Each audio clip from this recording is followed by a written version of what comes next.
बच्चों, आज मैं आपके लिए लाई हूँ unit 3B poem symbols of our country. ये कविता जिन्होंने हमारे लिए लिखी है वो अज्ञात हैं, यानी उनका नाम हमें मालूम नहीं है। इंग्लिश में अज्ञात को कहते हैं एनोनिमस, यानी अनजान। So the title of this poem is symbols of our country. इसका मतलब है हमारे देश के प्रतीक। But before we read the poem, let us know this.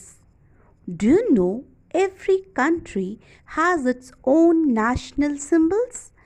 These symbols have great significance. They provide a distinct identity to the nation.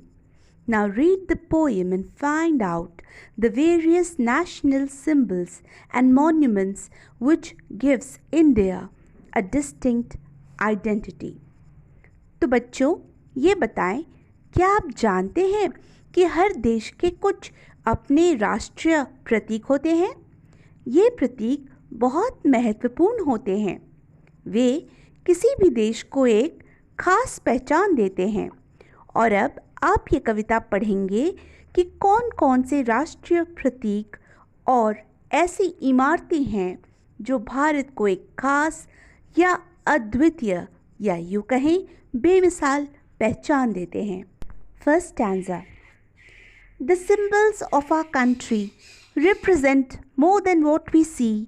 The Royal Bengal tiger is a symbol that says, "Be courageous, strong and free." हमारे राष्ट्र के प्रतीक जो हमें दिखाई देते हैं वो अपने से ज़्यादा कुछ और भी दर्शाते हैं या दिखाते हैं। रॉयल बंगाल बाघ वह प्रतीक है जो हमें बताता है कि हमें साहसी, ताकतवर और उन्मुक्त यानी आज़ाद होना चाहिए।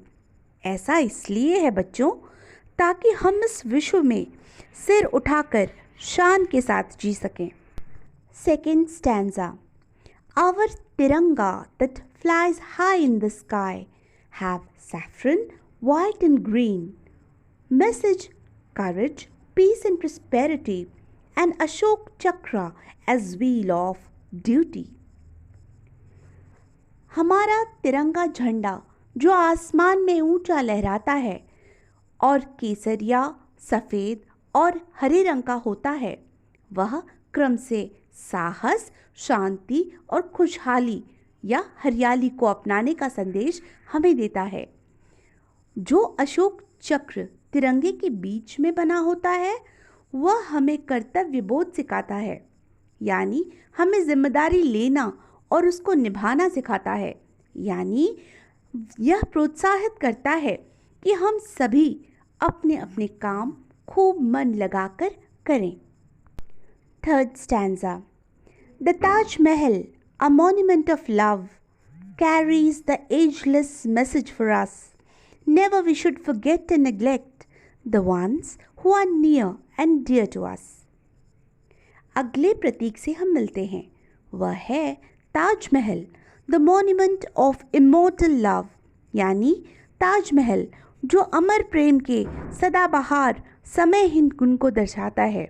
यानी यह दर्शाता है कि हम कभी भी भूलें ना या नज़रअंदाज न करें उन्हें जो हमारे अपने और प्रिय हैं। We should love them always and care for them, यानी हम सदा उन्हें प्यार करें, सराहें और हमेशा उन्हें सहेज कर रखें। Fourth stanza. The statue of unity of Sardar Patel spreads the message to one and all. United we extend, united we stand, divided we reduce, divided we fall. The statue of unity of Sardar Patel यानी एकता की मूर्ति, यानी जैसा आप जानते हैं सरदार पटेल की वह मूर्ति जो सरदार सरोवर के तट पर बनी है और जो बहुत ऊंची है, यह संदेश देती है कि एक साथ हम बढ़ते हैं, एक साथ हम मजबूत होते हैं और बंट जाने पर हम कमतर हो जाते हैं। हमारा मान सम्मान, तरक्की सब घट जाते हैं। बढ़ जाने पर हम नीचे गिरते हैं, यानी हमारी डिक्लाइन या गिरावट शुरू हो जाती है। Fifth stanza, the symbols of our country spread the best of who we are, land of Buddha and Mahavira, enlightening both near and far.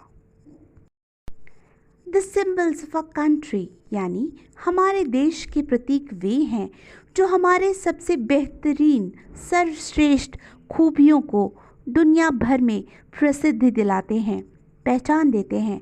पूर्व में हमारे देश के प्रमुख धर्म प्रणेता, स्पिरिचुअल टीचर्स जैसे महात्मा बुद्ध और महावीर ने अपनी आत्मानुभूतियों को, ज्ञान के आलोक को पास और दूर यानी देश और विदेश में दूर दूर तक फैलाया।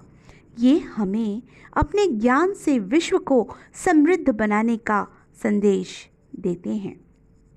So children, these symbols of our country are very important, teaching us several best qualities and values and give our country India its unique identity. यानी ये हमारे राष्ट्र के प्रतीक बहुत महत्वपूर्ण हैं क्योंकि ये कुछ सर्वश्रेष्ठ गुणों और मूल्यों को हमें सिखाते हैं और हमारे देश भारत को उसकी बेमिसाल अद्वितीय पहचान देते हैं। ठीक है बच्चों, तरानी बुझले, समझ में आया कि बाचरा बुझते पाले तो। Question number A, explore the poem यानी कविता का अन्वेषण करें यानी कविता से खोज निकालें। Complete the following lines from the poem, कविता को देखकर ये लाइनें पूरी करें। आवर तिरंगा, इसके बाद है that flies high in the sky have saffron, white and green. उसके बाद message courage, peace and prosperity and Ashok Chakra as wheel of duty. उसके बाद का stanza, the statue of unity of Sardar Patel spreads the message to one and all, united we extend, united we stand, divided we reduce, divided we fall। तो इस तरह से हम ये sentences complete कर लेंगे। ठीक है, answer the following questions. Question number 1, what do the colours of तिरंगा सिंबलाइज, तिरंगा के रंग किस का प्रतीक हैं? आंसर इज तिरंगा symbolizes, saffron symbolizes courage, white symbolizes peace and green symbolizes prosperity। यानी केसरिया साहस का, सफ़ेद शांति का और हरा रंग हरियाली या खुशहाली का प्रतीक है। Does the statue of unity give any message? What is it? क्या एकता की मूर्ति कोई संदेश देती है? वह क्या है? Answer is the statue of unity spreads the message to one and all, united we extend, united we stand, divided we reduce, divided we fall। एकता की मूर्ति हर एक को यह संदेश देती है कि एकता से हम बढ़ते हैं, एकता से हम मजबूत होते हैं, अनेकता से हम घटते हैं, अनेकता से हम धाराशायी होते हैं। What message do the symbols of our country give? हमारे देश के प्रतीक हमें क्या संदेश देते हैं? Answer: The message the symbols of our country give us is that we should gain best qualities and values. हमारे देश के प्रतीक हमें ये संदेश देते हैं कि हमें सर्वश्रेष्ठ गुणों और मूल्यों को अपनाना चाहिए। Question number 4, Which two saints have enlightened the world? किन दो संतों ने दुनिया को आलोकित किया है?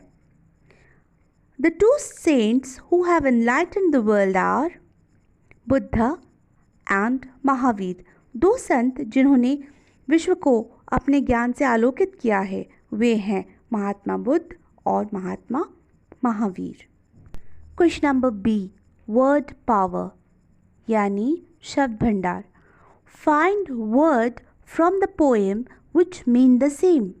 कविता से ऐसे शब्द ढूंढे जो इन शब्दों के पर्यायवाची शब्द हैं। Number 1, powerful, the word is strong.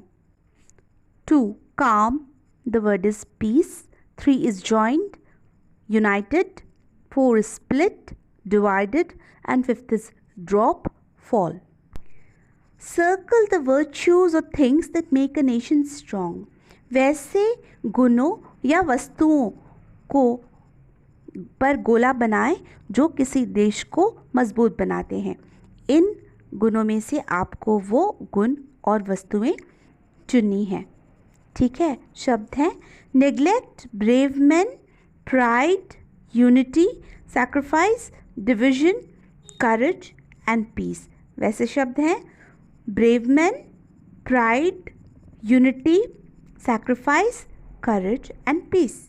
ये वो शब्द हैं जिनके होने पर कोई देश मजबूत बनता है। वो हैं साहसी व्यक्ति, गर्व, एकता, बलिदान, साहस और शांति। That's all children. Hope you live up to the dreams of the nation.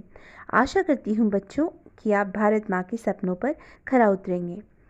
हमें आशा करिए दोहरानी भारत माँ एक सपना के सच करीब है। ठीक है, थैंक यू, जय हिंद।